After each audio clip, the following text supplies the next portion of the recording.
하나님께 예배하는 여러분을 주님의 사랑 안에서 환영합니다.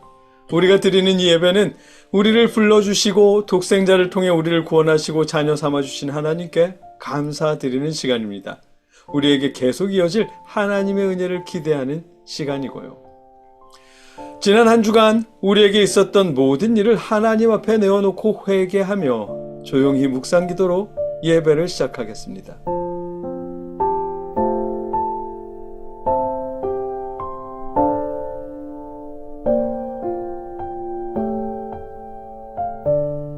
사람이 내게 말하기를 여호와의 집에 올라가자 할 때에 내가 기뻐하였도다. 예루살렘아, 우리 발이 내 성문 안에 섰도다.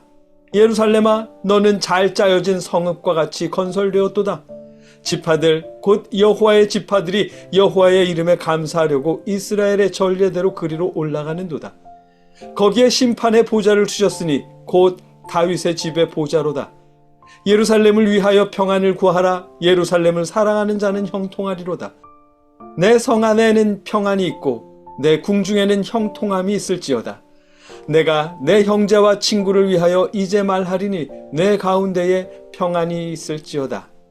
여호와 우리 하나님의 집을 위하여 내가 너를 위하여 복을 구하리로다. 아멘. 사랑하는 자녀들에게 복을 주시는 하나님, 저희가 하나님께 감사하려고 이렇게 예배드립니다. 비록 한자리에 모여있지는 못하지만 하나님께서 주신 삶의 자리에서 각자 하나님을 예배합니다. 저희로 예배하게 하신 하나님, 저희 예배를 주관하여 주시옵소서. 예수님의 이름으로 기도드립니다. 아멘. 찬송하겠습니다. 우리가 부를 찬송은 찬송가 541장 꽃이 피는 봄날에만입니다. 더울 때이든지 추울 때이든지 좋을 때든지 나쁜 때든지 항상 함께 하시는 하나님의 은혜를 생각하며 우리가 함께 찬송하겠습니다.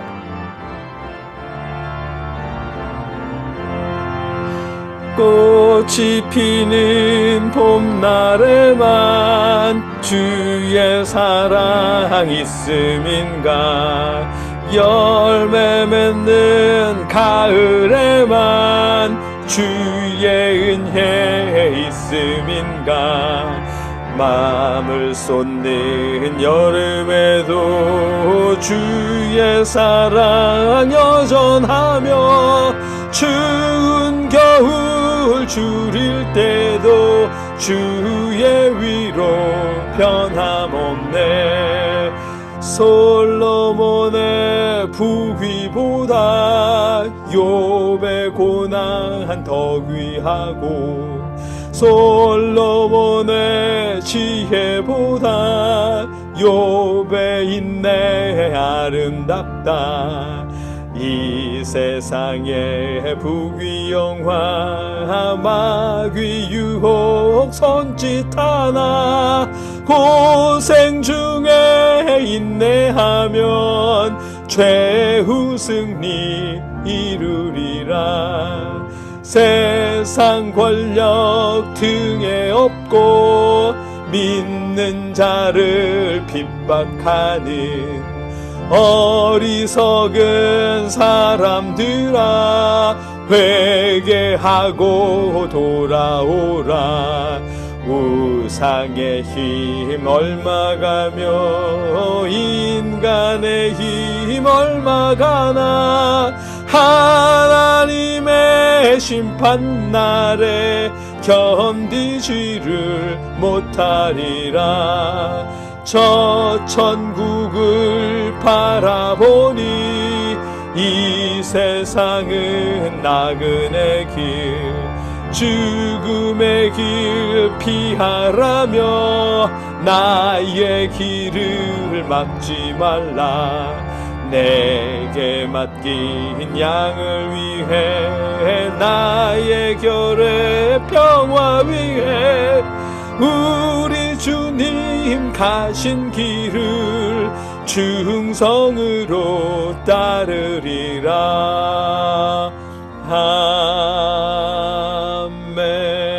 아멘. 어느 때나 우리와 함께 하시는 하나님께 감사하며 추운 겨울을 힘겹게 지내야 할 우리 연약한 이웃들과 형제자매와 부모님, 선교사님들과 개척교회의 물질들을 보내며 하나님의 사랑을 전할 수 있으면 좋겠습니다. 그렇게 드린 예물을 놓고 함께 봉헌 기도하겠습니다. 누구든지 너희가 그리스도에게 속한 자라 하여 물 한 그릇이라도 주면 내가 진실로 너희에게 이르노니 그가 결코 상을 잃지 않으리라. 아멘. 어느 때나 우리와 함께 하시는 하나님, 추운 겨울입니다. 연약한 이웃들이 더 힘들어하는 계절입니다. 우리가 그들을 기억하게 하시고 물질로 그들을 도울 수 있도록 우리 마음을 주관하여 주시옵소서. 그들을 통해 드린 예물을 받아주시고 더욱 풍성하게 나눌 수 있도록 우리의 삶과 그들의 삶을 돌보아 주시옵소서. 예수님의 이름으로 기도드립니다. 아멘. 계속해서 우리와 이웃들을 위해, 나라를 위해 함께 기도하겠습니다. 여러분의 자리에서 여러분의 목소리로 기도하시고 신앙 고백으로 기도를 마치겠습니다. 함께 기도하겠습니다. 사랑의 아버지 하나님, 우리가 불러주신 하나님께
감사하며 예수님의 이름으로 간절히 기도드리옵나이다. 아멘.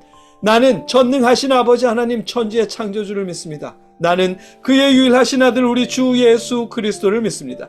그는 성령으로 잉태되어 동정녀 마리아에게서 나시고 본디오 빌라도에게 고난을 받아 십자가에 못 박혀 죽으시고 장사된 지 사흘 만에 죽은 자 가운데서 다시 살아나셨으며 하늘에 오르시어 전능하신 하나님 우편에 앉아 계시다가 거기로부터 살아있는 자와 죽은 자를 심판하러 오십니다.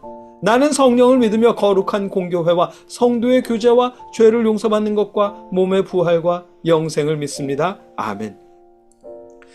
말씀을 나누겠습니다. 오늘 우리가 함께 읽고 묵상하고 나눌 하나님의 말씀은 베드로전서 2장 4절로 10절까지의 말씀입니다. 언제나처럼 제가 받들어 읽겠습니다. 사람에게는 버림바가 되었으나 하나님께는 택하심을 입은 보배로운 산 돌이신 예수께 나아가 너희도 산 돌같이 신령한 집으로 세워지고 예수 그리스도로 말미암아 하나님이 기쁘게 받으실 신령한 제사를 드릴 거룩한 제사장이 될지니라. 성경에 기록되었으되 보라 내가 택한 보배로운 모퉁이 돌을 시온에 두노니 그를 믿는 자는 부끄러움을 당하지 아니하리라 하였으니 그러므로 믿는 너희에게는 보배이나 믿지 아니하는 자에게는 건축자들이 버린 그 돌이 모퉁이의 머릿돌이 되고 또한 부딪히는 돌과 걸려 넘어지게 하는 바위가 되었다 하였느니라.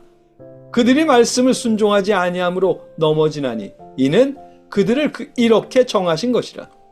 그러나 너희는 택하신 족속이요 왕같은 제사장들이요 거룩한 나라요 그의 소유가 된 백성이니 이는 너희를 어두운 데서 불러내어 그의 기이한 빛에 들어가게 하신 이의 아름다운 덕을 선포하게 하려 하심이라. 너희가 전에는 백성이 아니더니 이제는 하나님의 백성이요 전에는 긍휼을 얻지 못하였더니 이제는 긍휼을 얻은 자니라. 아멘. 우리가 반드시 알아야 하는 장로교의 교리가 하나 있습니다. 바로 만인 제사장설입니다. 이걸 왜 우리가 알아야만 하느냐 하면 이 교리를 알아야 이단에 빠질 위험이 줄어들고 하나님과 우리 사이의 관계를 정확하게 알 수 있게 되기 때문입니다. 만인 제사장설이 뭐냐 하면 오늘 본문이 만인 제사장설입니다. 간단히 풀어서 말하면 모든 성도는 예수 그리스도를 통해 하나님 앞에 직접 나아갈 수 있는 제사장이 되었다.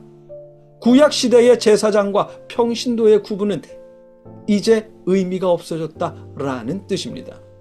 우리는 예수 그리스도를 통해 하나님께 직접 나아갈 수 있는 제사장 자격을 얻었습니다. 여러분 한 사람 한 사람 모두가 말입니다. 지난주에 하나님과 여러분 사이에 목사님이든 권사님이든 누구든 끼워 넣지 마십시오. 여러분과 하나님 사이에는 예수 그리스도 한 분 외에 다른 중개자, 다른 중보자는 결단코 없습니다라고 말했던 이유입니다. 간혹 목사님은 예배를 인도하기 때문에 제사장이고 하나님의 말씀을 선포하기 때문에 선지자요 예언자이다 라고 주장하거나 생각하는 분들도 계시던데, 이런 말은, 그런 생각은 틀린 말이고 위험한 생각입니다. 이단에 빠지기 쉽도록 우리의 믿음을 허무는 말입니다. 왜냐하면 첫째로 예배는 제사가 아니기 때문입니다. 예배는 독생자를 보내주신, 우리에게 보내주신, 그리고 구원하신 하나님의 은혜를 기억하고 우리를 대신해서 죽으시고 부활하신 예수님의 부활을 기념하면서 감사하고 회개하고 기도하는 시간입니다. 오늘 본문 2장 5절에 예수 그리스도로 말미암아 하나님이 기쁘게 받으실 신령한 제사를 드릴 거룩한 제사장이 될지니라는 말씀에서 신령한 제사라는 표현이 바로 감사와 기도와 회개를 의미하는 수사적 표현이라고 하거든요. 일반적으로 생각하는 제사장이 중심이 되어 하나님께 드리는 그런 제사를 뜻하는 게 아니고요. 본문은 우리 스스로가, 우리 한 사람 한 사람이 하나님께 감사하고 회개하고 기도하는 거룩한 제사장이 되라는 뜻입니다. 그래서 목사님은 예배 인도자이지만 제사장은 아닌 것입니다. 이걸 기억하십시오. 둘째로, 설교는 하나님의 말씀을 선포하는 시간이 아니기 때문입니다. 설교는 성경에 나타난 하나님의 사랑과 우리를 구원하신 예수 그리스도의 복음과 그 가르침을 전하는 시간입니다. 본문 2장 9절에 그러나 너희는 택하신 족속이요 왕같은 제사장들이요 거룩한 나라요 그의 소유가 된 백성이니 이는 너희를 어두운 데서 불러내어 그의 기이한 빛에 들어가게 하신 이의 아름다운 덕을 선포하게 하려 하심이라 라는 말씀에서 선포라는 말은 우리가 생각하는 선포가 아닙니다. 찬양하다 라는 뜻이고 전달한다 라는 의미입니다. 그래서 설교는 성경에 나타난 하나님의 사랑을 감사하며 칭송하는 시간인 거고, 아울러 우리를 구원하신 예수 그리스도의 복음과 그 가르침을 전하는 시간입니다. 그래서 목사님이 말씀을 전하는 역할을 맡았지만 선지자나 예언자는 아닌 것입니다. 복음의 증거자인 것이지요. 여러분도 마찬가지고요. 셋째로, 제사장의 가장 큰 역할은 하나님과 성도들 사이를 중재하는 역할이기 때문입니다. 그리고 그 역할은 예수 그리스도 한 분을 통해 이미 끝났기 때문입니다.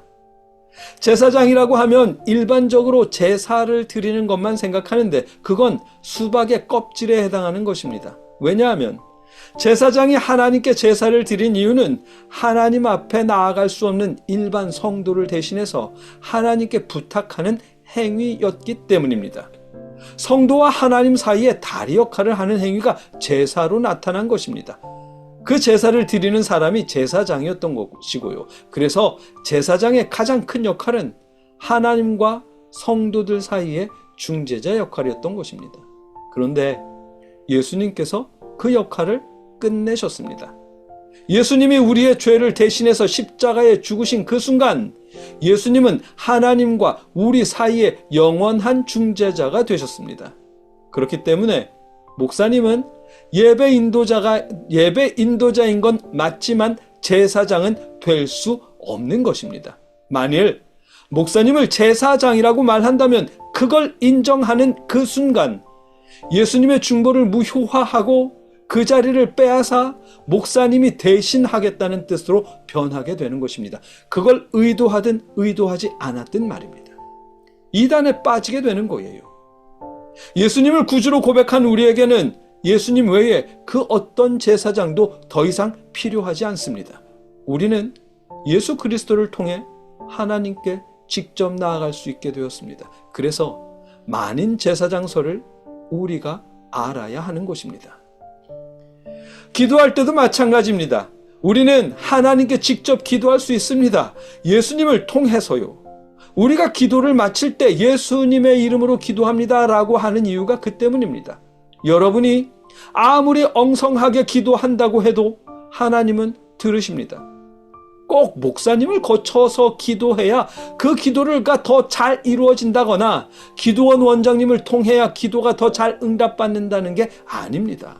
혹시나 누군가가 자신이 기도해 주어야 그래야 더 잘 응답받을 수 있다면서 기도해 주는 대가로 금품을 요구하더라도 그런 말에 속지 마십시오. 거짓말입니다. 아무리 급해도 지푸라기라도 잡고 싶은 심정이더라도 그런 사람에게 금품을 제공하고 기도를 부탁하지는 마십시오. 여러분이 엉성하게 너무 급해서 하나님 나 어떡해요 라고만 기도해도 하나님은 여러분의 속마음의 바람까지 알고 계십니다.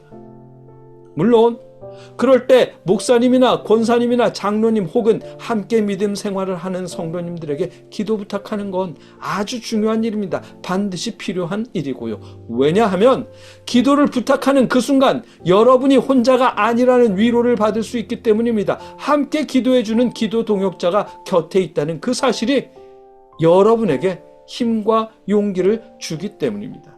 그래서 함께 기도하는 기도 공동체가 필요한 것입니다. 함께 예배하는 예배 공동체가 필요한 것이고요.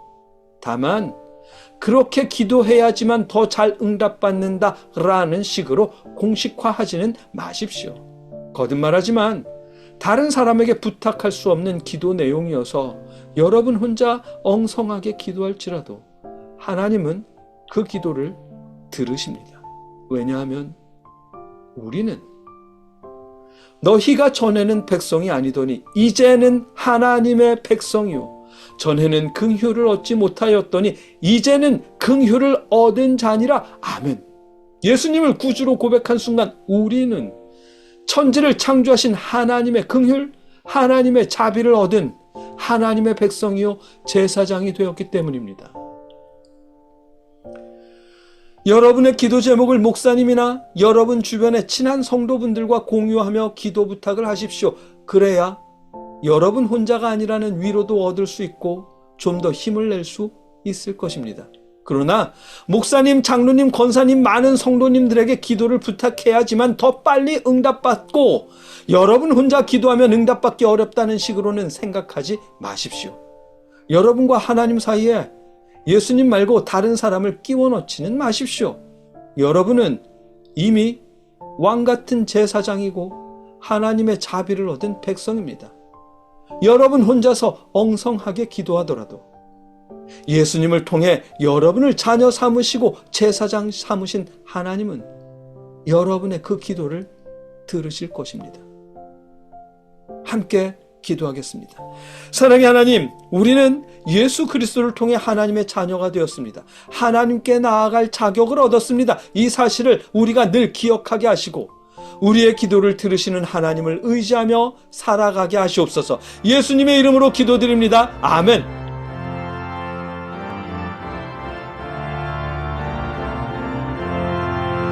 꽃이 피는 봄날에만 주의 사랑 있음인가. 열매 맺는 가을에만 주의 은혜 있음인가. 땀을 쏟는 여름에도 주의 사랑 여전하며 추운 겨울 줄일 때도 주의 위로 변함없네. 이제는 우리를 위해 십자가에 죽으신 예수 그리스도의 크신 은혜와 우리를 구원하시기 위해 독생자를 보내주신 아버지 하나님의 무한하신 사랑하심과 우리에게 믿음을 주시는 성령님의 역사하심이 하나님께 예배하는 모든 자들과 늘 함께 하시기를 주님의 이름으로 간절히 축원하옵나이다. 아멘.